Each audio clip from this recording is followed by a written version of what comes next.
Target Trading Academy. Good afternoon, everybody. Preston Vogl here with today's Micros Market Recap at Target Trading Academy. Today is Tuesday, March 15th, just after 4 p.m. here from the New York close. Let's get right into it with micro oil.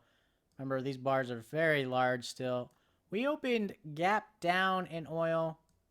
Saw some initial selling followed by hitting that support and an attempt to run up.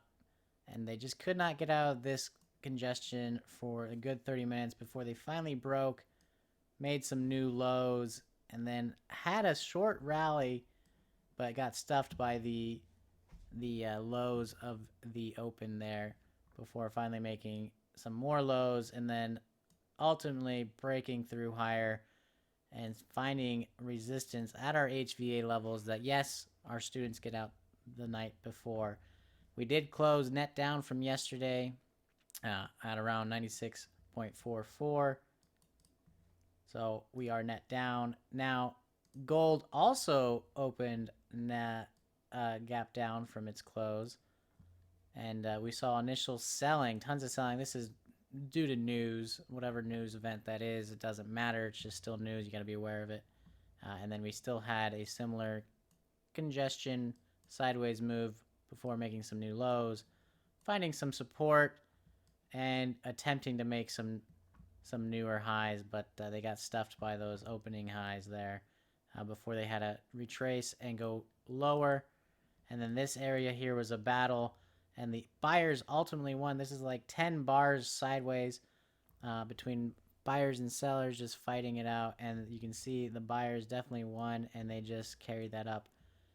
Regardless of all that, it still closed net down for the day, but pretty close to its open from this morning. Now, equities, if I can scroll back here, there we go. The equities, believe it or not, at one point, we were thinking that they might open gap down from the close, but they had a rally in the overnight, and they ultimately continued that rally with the pit session opening, finding a low, and then just going with it, melting up for the remainder of the day. If you haven't seen these levels and how they're reacting, again, these are given out the night before to our students to trade based off of the methodologies that are taught in the rooms.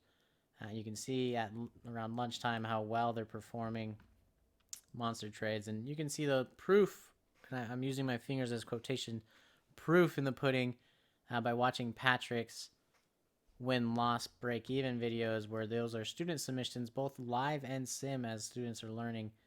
But ultimately, we did finish net positive for the day in both of our equities. Similar story in the Nasdaq. If I can get this here. Bunch of buying in the beginning of the market, but we were open in yesterday's range above the close, and they just drove it up. Finding resistance at what? That HVA level given to our students the night before. How many times do I have to say it? 3 times there, and ultimately driven down, finding support, and never again coming back to it, just melting up for the remainder of the day. Now this area was some trouble for it for the most part. They did break through, and then they came back to it a couple of times. They just couldn't get away from it. It became a large area of support, and it held for the most part, and then one last attempt to go lower, and it was stuffed by the buyers as it got brought up and ultimately closing higher for the day. So if you're interested in finding out more about these levels, these HVAs, high volume areas as we call them, that are given to our students the night before the trade session, the next trade session, or trading futures in general, and you want to learn how to do that, because we are ultimately a trading education company, come find us. We're at targettradingacademy.com, or find us on Facebook. Get in touch with the representative, and then when you're talking with them, you'll quickly see why we are the #1 trading education company in the world. So we look forward to seeing you.